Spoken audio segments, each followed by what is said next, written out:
जय श्री माता जी। विश्व के सभी साधकों का सुबह के ध्यान सत्र में हार्दिक स्वागत है।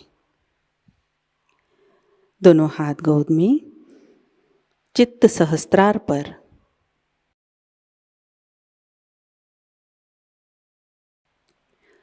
कुंडलिनी चढ़ाकर बंधन लेते हैं।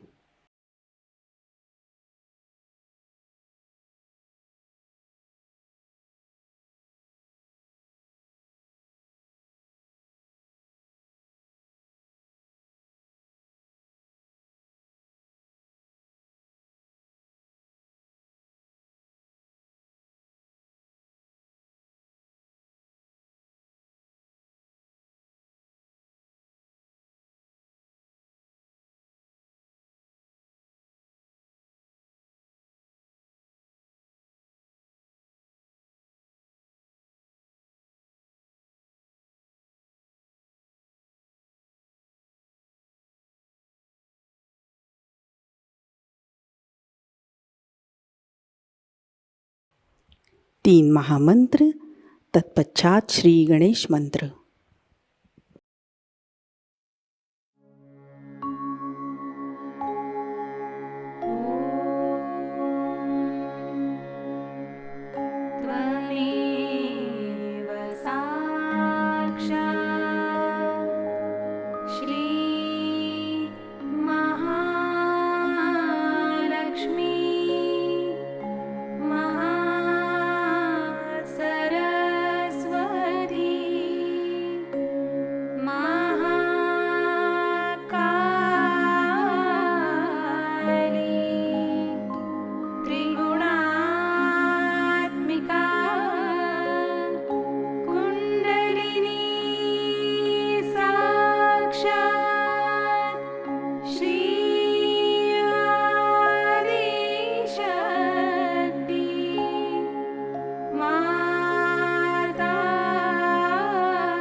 अपने चित्त को सहस्त्रार में लाते हैं।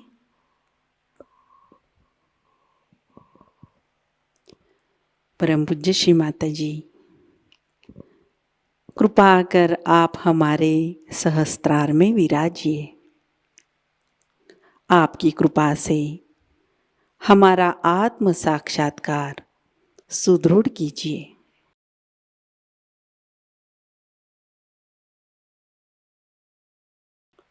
कुछ क्षण ध्यान अवस्था में बैठते हैं।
इसी अवस्था में अमृतवाणी आत्मसात करते हैं।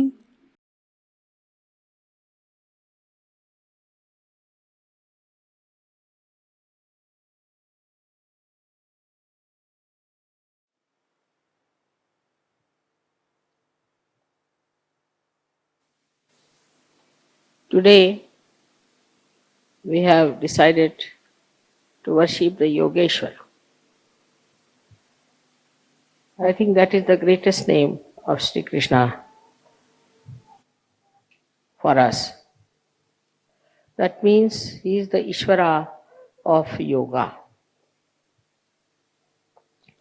Yoga means the union, as you know, with the divine.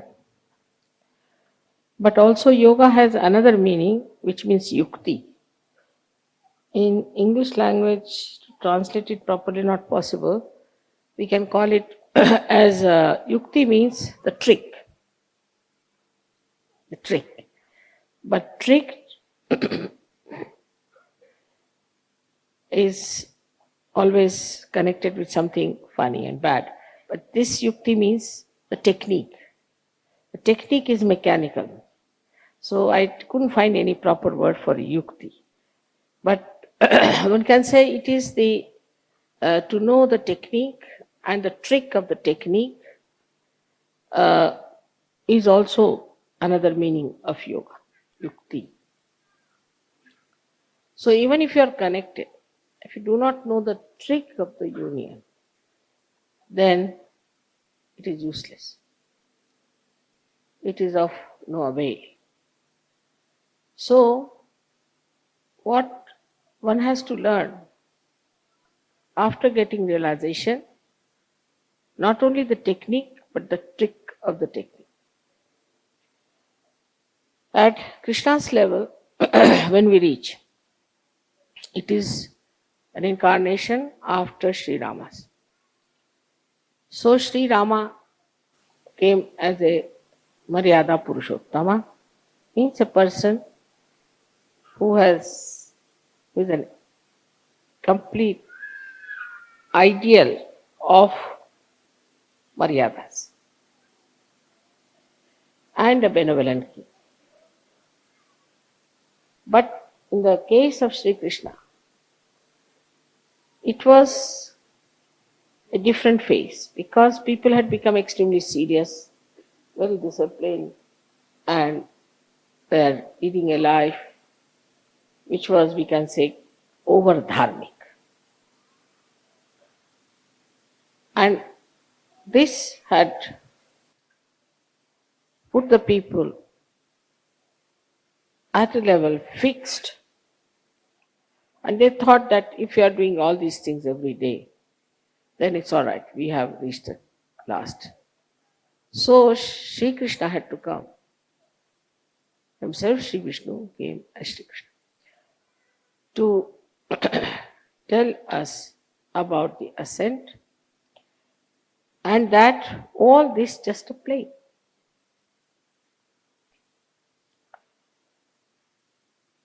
But only a person who is a master of the play can do the play.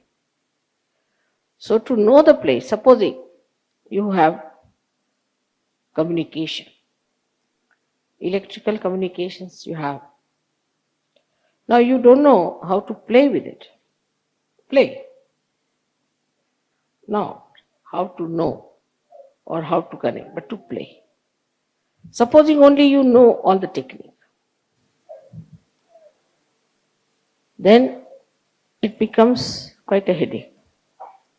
Because all the time you think you are doing it, you have to do this, and this has to be done, that has to be done, and this connection is not all right, that should be properly connected. You get tired and bored. But if it's a play for you, just a play, for any master it's a play. If it's just a play for you, then you don't feel tired, it's fun, it's fun. And that is what is Leela. That's why it's called as Leeladhar. Because he's a master. He came as a master. Master not as a guru, but master of all the arts of this yoga, yukti. So he's so deft. He's so capable that for him it's a play. All this is a play for him. And this is what one has to know. That in yoga, everything that you do should be just a play. Say getting up at 5 o'clock in the morning should be play.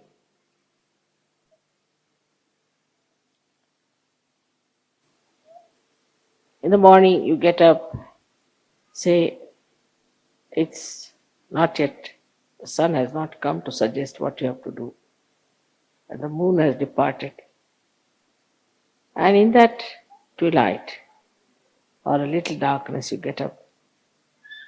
It's very beautiful. And that time you sit down for your dhyan. But it's not a serious thing. It's not something that is boring. It's a play. But for that you have to be a master. If you are the master of yoga, then it's a play. So the first Sri Rama's state has to be there, where you become really Vishwa Nirmala Dharmi, so that it becomes your play.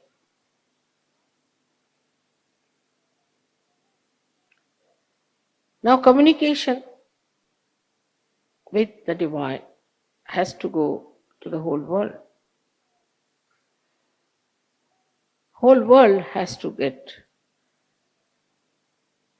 this communication that you have received. For this part, Sri Krishna arranged something in his lifetime in a very simple way as a child.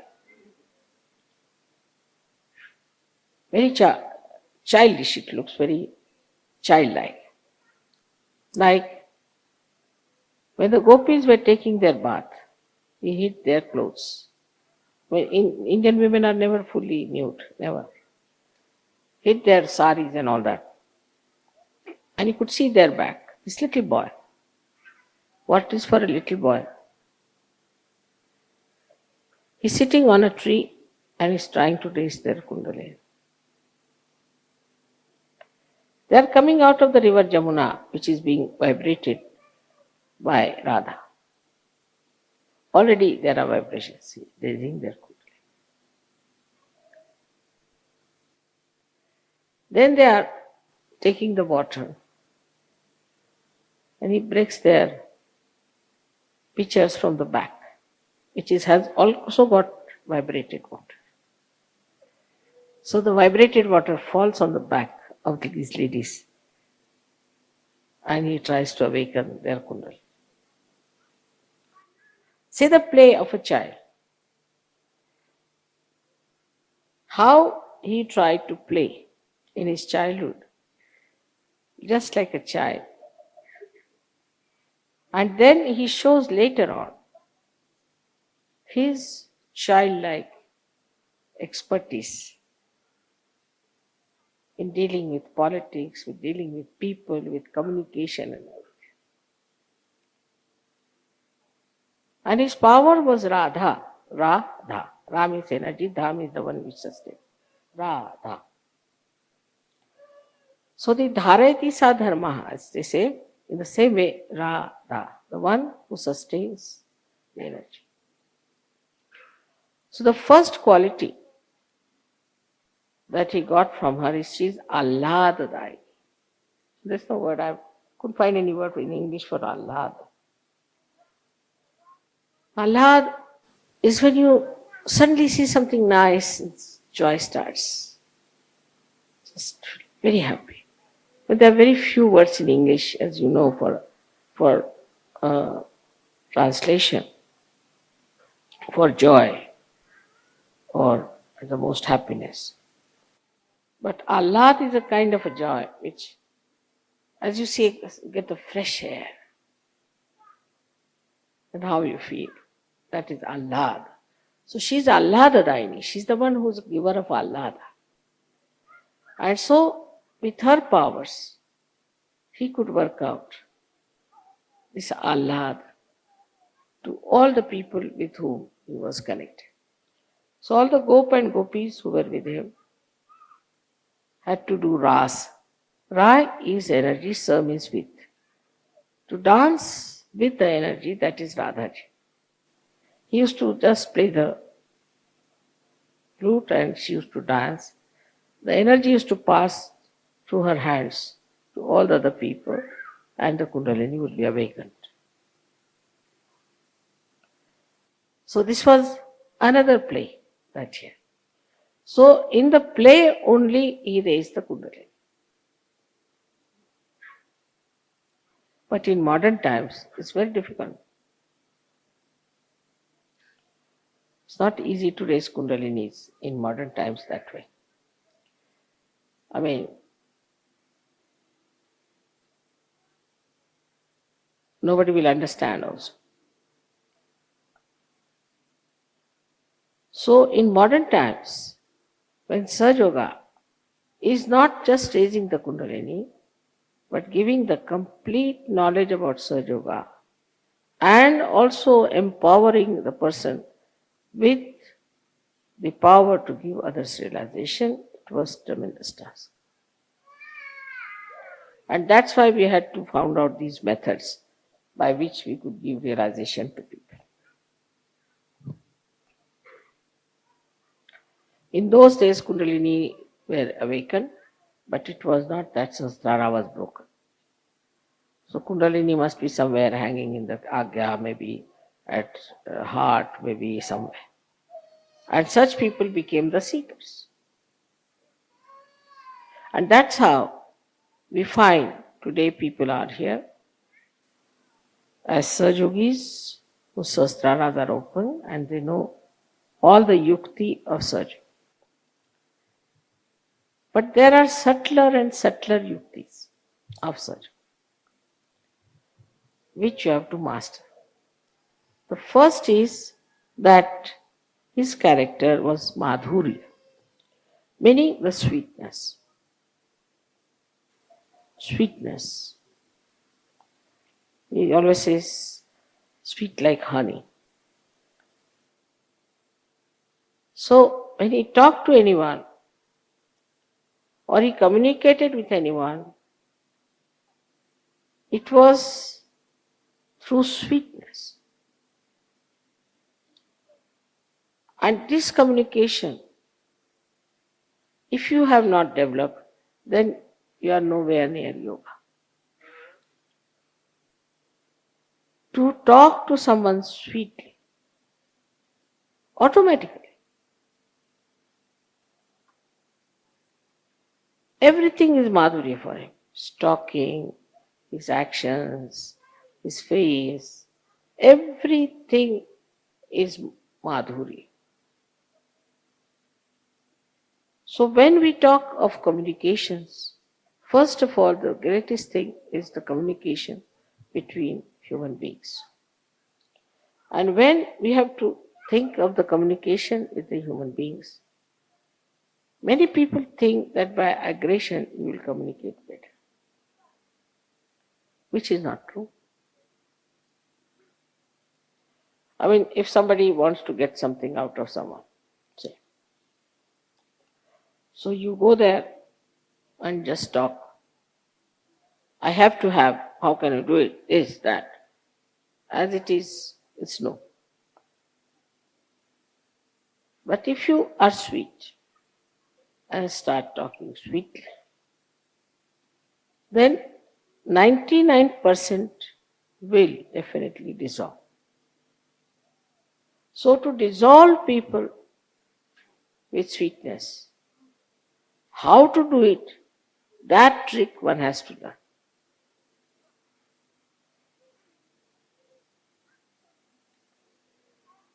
How with sweetness you can dissolve it. This is one of his special qualities, that you talk to someone in such a manner, genuinely, in a very sweet manner, and the problem between you and that person will be dissolved. Absolutely. Now there are many tricks. How to talk to someone is one of the biggest things one has to learn. First of all, you must always show that you are less intelligent than another person.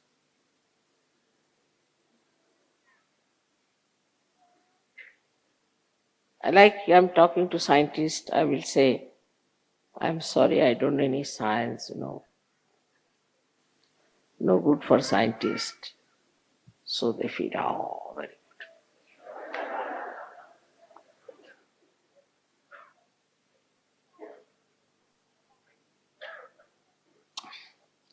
If you have to talk to some musician, you must say, I don't know any music. No, I've learned little bit, but not much. Musician feels very happy. You may call it a pampering of the ego. You may call it. But there's no harm in saying that I am nothing compared to you. So the first trick is complete humility when you talk to another person. It's a sign of greatness. It's a sign of fulfillment. As the trees, when they are laden with fruits, they bend down. So the first of all, if you say, I am no one, I don't understand anything, uh, but I would like to hear. This is first. First quality of communication is to be extremely humble about yourself. The another person should not know who you are. And there's a lot of fun in it. Say, for example, now, say, I can say about myself that my husband was very highly placed in India. I met a friend in Delhi. She was studying with me in school and in college.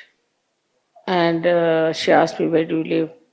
I told her in Meena, which was just a useless, small little place meant for very ordinary officers because they had not allotted us any house or anything.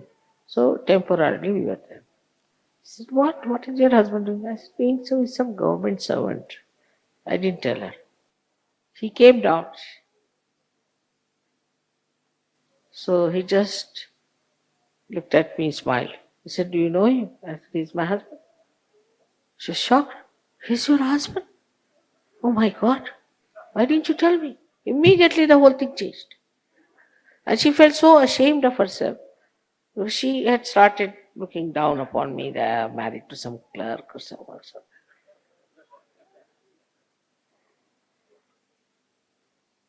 So the best thing is to play down. Play down everything. Now I know of certain surgeries, they say, oh, mother has given me such powers, I can do this, I can do that. This boastfulness is of no use. I haven't got any powers, you see. I just am a surgery, that's all. But if you want, I can try.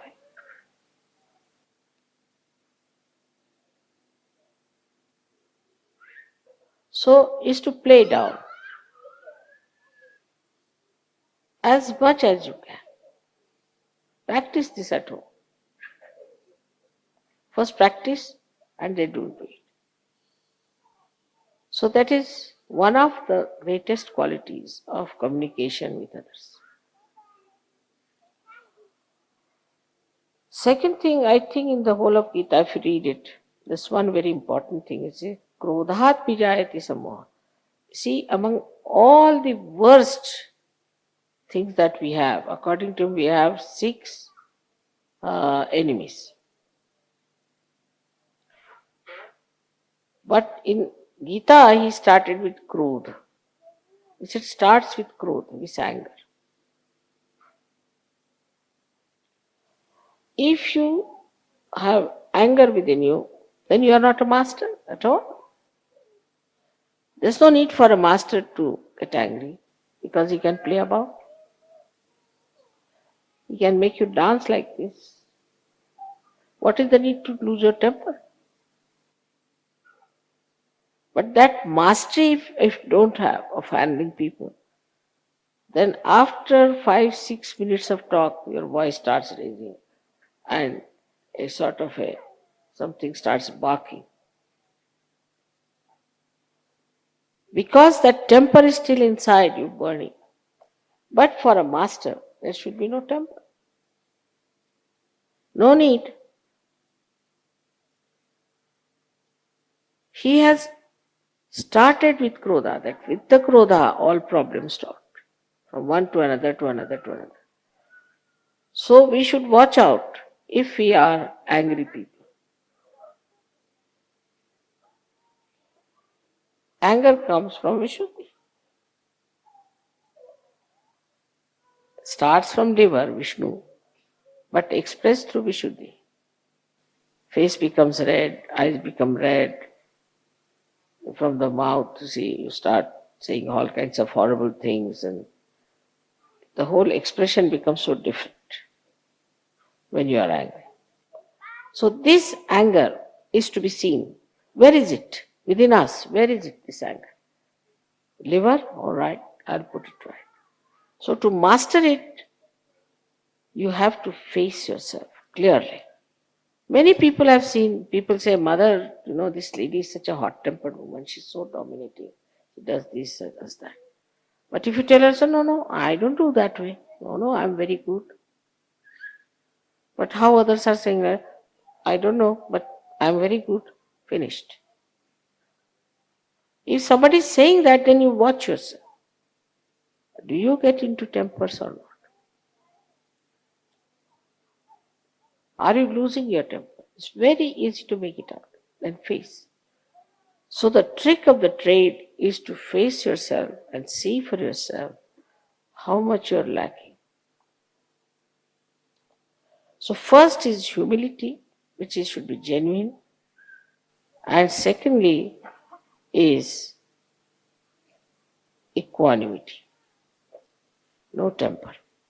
There is no need to take to temper. At the most you can say, hey, what are you doing? Why are you doing that way? Now if you do something, maybe something I might say which I do not like, so I don't want to say like that. At the most, up to that point is all right, that you should say that I dislike. But not to go further with it. If you just stop at a point, then this habit of getting into temper will go away. This arrogance will go, which has to go. This arrogance has to go, this temper has to go, and then you will be surprised, you will feel very much relief. Because this anger, once it comes in, reacts and catches your left Vishuddhi, and you become guilty. You feel very bad. Why I said so? I should not have said. So Vishuddhi is finished. Left Vishuddhi means it's a headache. It goes on accumulating like a storehouse there, all your anger, temper, whatever you have. And this left Vishuddhi catches. And you know the problems of left Vishuddhi. So if you get angry with someone, don't feel guilty. But go before the mirror and slap yourself nicely twice. Now you get angry with yourself. Let me get angry. Then stand before the mirror. Shoot, like that. In the same manner as you get angry, try to act. So you never feel guilty. Or maybe more angry would be better. So you empty out your left Vishuddhi. Next time you won't do it. But feeling guilty means you'll again repeat and repeat the same thing. So this temper is expressed by men differently and women by differently. And I'm very much worried about the women sometimes because they take to water power. Then I'm lost. But those who have ego too much cry much more. That's the sign. I've seen. If you say anything to them, immediately they'll start crying. Because already the left Vishuddhi is there full, like a full balloon. And you touch them, it becomes water. But men, their temper is different style, as you know very well. That when they get angry, they might fight with each other, box everyone, and then settle down nicely and have something to drink. Let us have it out, you see, they'll say. Take out. But women don't. They keep it there. And once they keep it, then it becomes tears. It starts coming down. So these are just tears out of joy, happiness, that's different. Or out of feelings for others. But it's not that. But it's tears just to impress another person that you are very sad or something.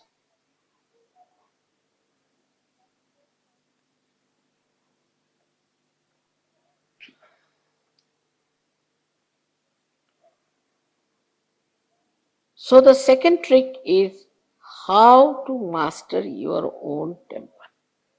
And the third one is how to master the temper of others.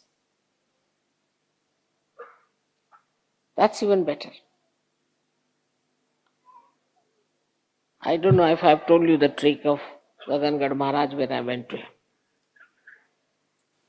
He is a very hot-tempered Avdhuta sitting on a thing, and he's lost his legs because he was feeling hot. He was sitting in the water all the time, so his feet are useless, and he goes on a tiger. They say, I never saw the tiger, but he knows about me and all that. And he told everyone about me, so I went to see him. And he's supposed to control the rain.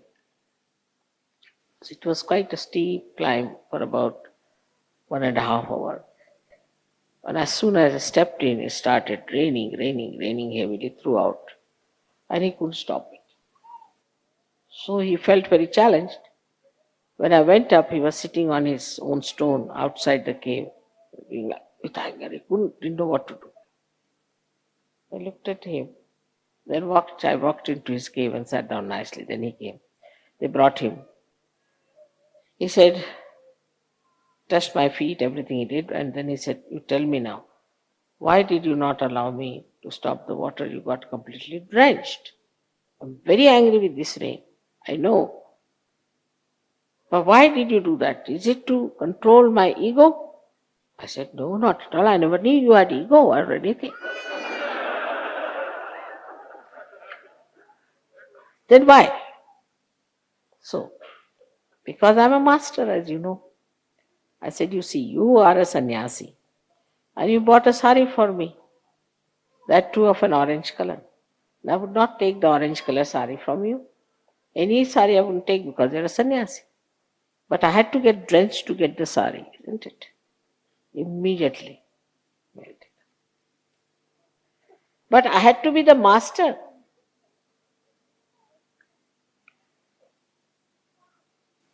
First of all, how to melt him.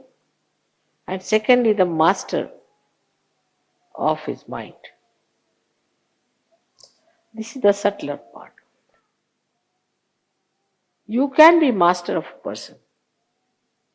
Like that, you can know what he has done for you, what he has prepared for you, what is coming for you.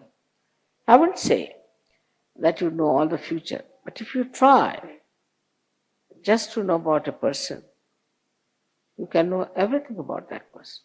Very simple. So first try to understand a person. My father had lots of tricks with him, I know. And very humorous person. And one day my brother told me, Baba Mama, that he has a friend who sings very well. So I asked my father, how does he sing? Oh, he's very courageous, he said. I said, why? He sings whether he knows or not. That's the trouble.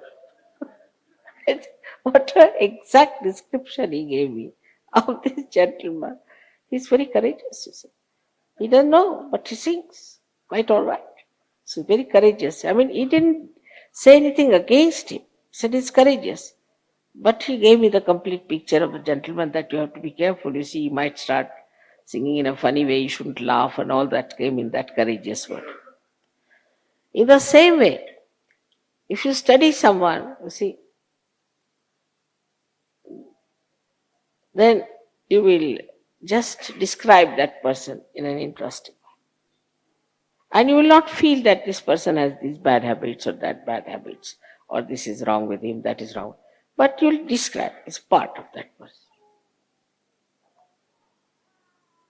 Is a way of knowing a person in totality with all his defects, with all his qualities, with everything, and accepting that person as is. If that mastery you can have, now how will you have? If your attention is not on his qualities. You will only know his bad things. And if you know his qualities, then bad things will be there a little bit, but they'll just be adding little masala to his character. You'll feel, that's it. He is but little bit like that. Little additional swaras added to his character. And you wouldn't mind it so much, such a person.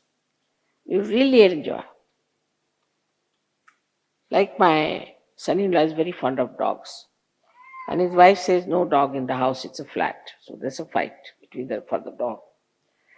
So Prabhat said, you never meet me. I said, this is not proper. But next time I have decided to be a dog. Immediately he took the point. See, so the way you talk to a person, you can suggest to him what is so special about that person or the defects of that person. But you need not say directly something to him.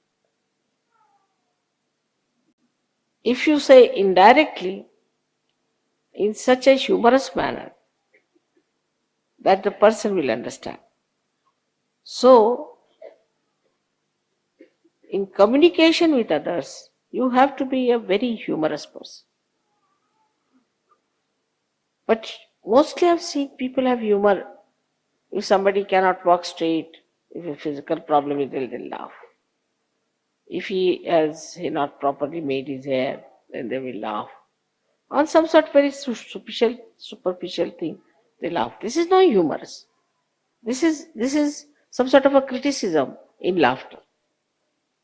Or some people have a humor like this, that they say sarcastic things. That's no good. You see one word somebody sarcastic, you think you're very brilliant. But you are lost forever for that person. That person will remember, he said such and such things to me. So sarcasm is against you completely, against such. If you have to say something, say it in such a manner that it doesn't hurt the person.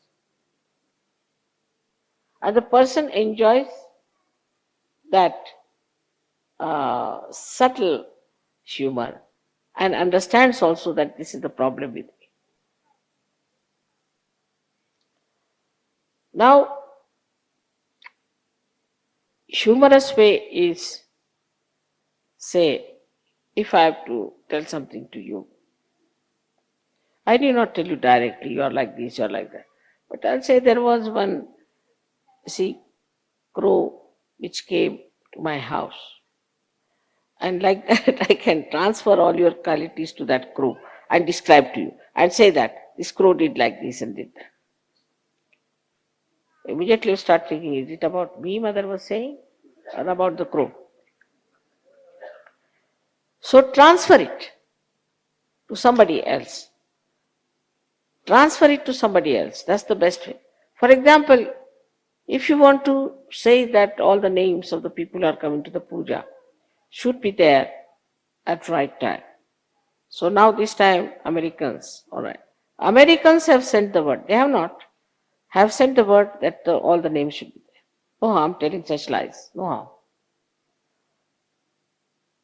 So that people will not put it on you, they will not be angry with you. At the most, they will be angry with the Americans. Doesn't matter. For the time being. So, like, transfer it. And this transference is hastantar, as they call it. To transfer from one hand to another hand.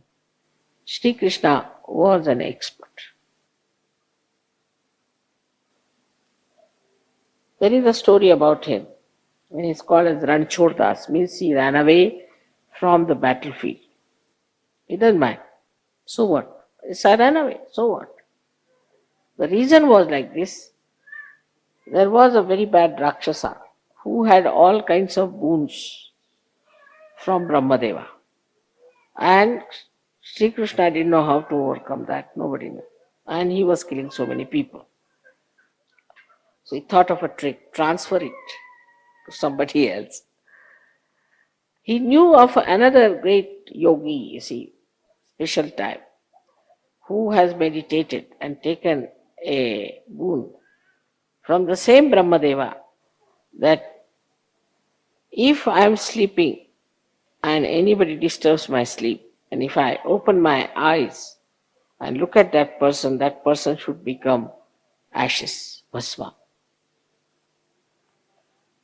So Shri Krishna thought of him, better transfer the job from me to him.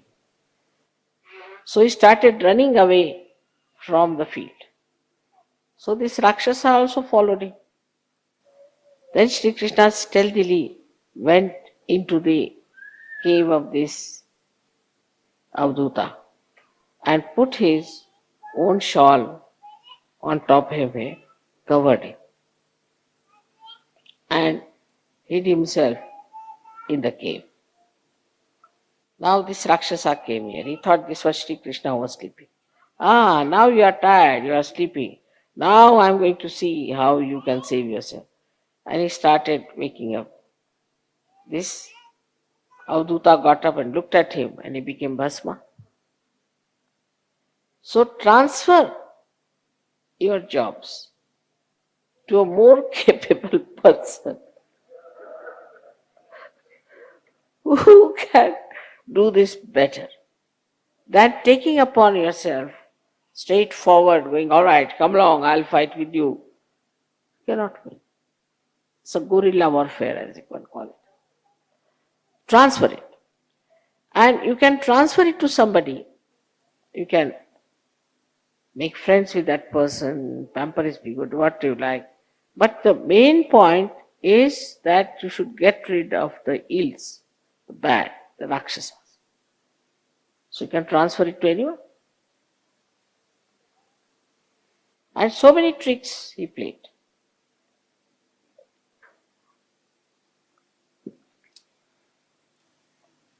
In Mahabharata, Bhishma had a blessing that unless and until he wants to die, nobody can kill him. So, Shri Krishna decided that he should use some tricks. So he told Arjuna that you put him, he told Arjuna, not himself. He was just doing the chariot driver's job, Sarathi. So Krishna told him that you just make him sleep on the arrows. Let his body be on the arrows. And he has to decide that he will die.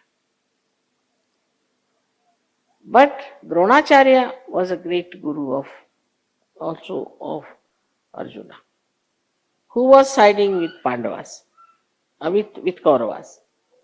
Now how can you kill this Dronacharya? Big problem. Bilkul, you see, he knew all the tricks of archery. How are you going to save? Because archery is such a thing that he was the master of archery, while Arjuna was his disciple. So how to stop? How to stop him answering back the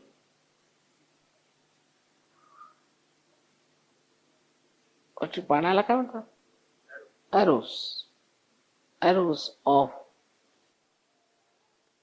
Arjuna. How to do that he doesn't answer back, because he was a master. So Krishna organized it very special. He got a Shikhandi. He was a eunuch. What an advantage of having a eunuch. Of course, it's a big story how they became Shikhandi and all that, but he got him in front of Arjuna. Eunuchs in India regarded as a woman. So Dronacharya said, I cannot kill a woman. And that's how he killed Dronacharya. So these tricks, because to get rid of ill is the main thing. How to get rid of the ill?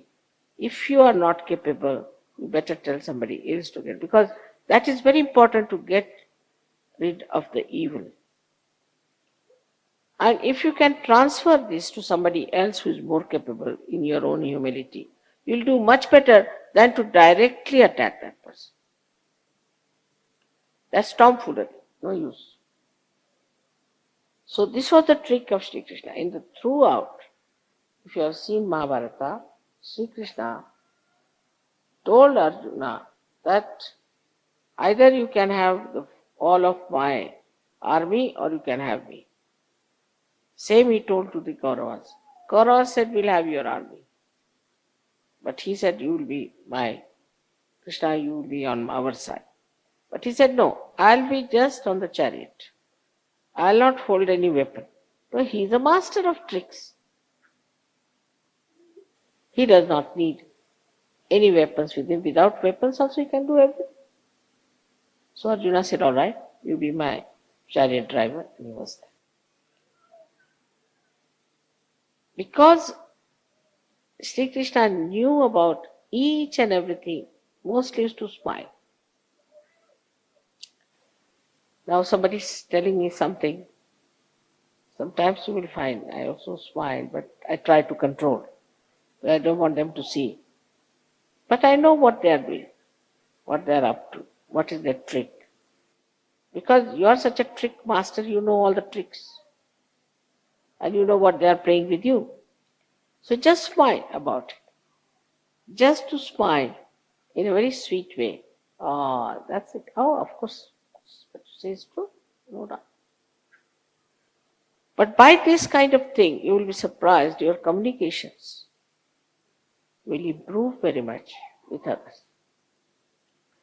Now, some people I've seen in Sahaja are very common. Very common. Mother, they came and told me. Our leader told me that you are bhutish. What is bhutish? Another one says, but he told me you are a bhoot. Right? And somebody says, Mother, no, he told me that you have got a bhoot in you. Now what are these three categories? Tell us. Why to tell anybody you are bhutish or anything? There's no need. If you know how to correct it, just say left Swadhisthana, correct it. Take it out. Ask him if you had any guru or anything. Alright. If the person is good nature and a good person, then it's even more important. You should say nothing. You see just a badha from outside, you'll have to take it. But a person who has got a agya and all these things, and plus that he has got this left Swadhisthana, then of course you should say, we cannot help. Because you know he is cunning. What's the use of playing with that? But in Sahaja Yoga we forget. Anybody who comes, alright, come along, come along, come along. Everybody is not capable of such. One has to know. Not the whole world. Sahaja Yoga can only be given to people who are deserving, who are seekers, and who are courageous. Veeras. Is not meant for ordinary people. So we have opened our door to everyone. And all such people walk in, and then we work very hard on them, do all kinds of things. And we find that they create problems. So first only deal with people who are simple, as Sri Krishna dealt with Gopas and Gopis. And then we can see in a collective way if we can face somebody who is complicated. But no use transforming Hitler or Rajneesh. Not possible.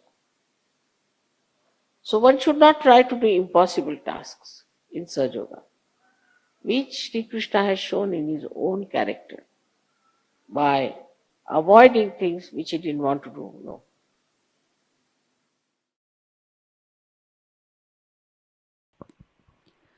ध्यान की अवस्था बनाए रखते हैं।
जय श्री माता जी। परम पूज्य श्री माँ के श्री चरणों पर हम प्रार्थना अर्पित करते हैं। परम पूज्य श्री माता जी, आज का ध्यान आपके श्री चरणों में समर्पित है। आज के अमृतवाणी में आपने जो ज्ञान हमें प्रदान किया, सामूहिकता आपकी ऋणी है। परम पूज्य श्री माता जी, आपकी कृपा में सामूहिकता को सहज कार्य करने हेतु उत्तम संतुलित माध्यम बनाइए। हमारे अंदर से निरंतर आपकी शक्तियाँ प्रवाहित होती रहे। आपकी कृपा में विश्व निर्मल धर्म प्रस्थापित हो जाए। माँ, इस ध्यान सत्र में अगर हमसे कोई गलती हुई हो, कृपा कर हम सबको क्षमा कर दीजिए। हमारी प्रार्थनाओं का स्वीकार कीजिए और हमें आशीर्वादित कीजिए। आपके श्री चरणों पर कोटि कोटि प्रणाम, अनंत कोटि प्रणाम। जय श्री माता जी। कुंडलिनी चढ़ाकर बंधन लेते हैं।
आज का ध्यान सत्र अभी संपन्न होता है। जय श्री माता जी।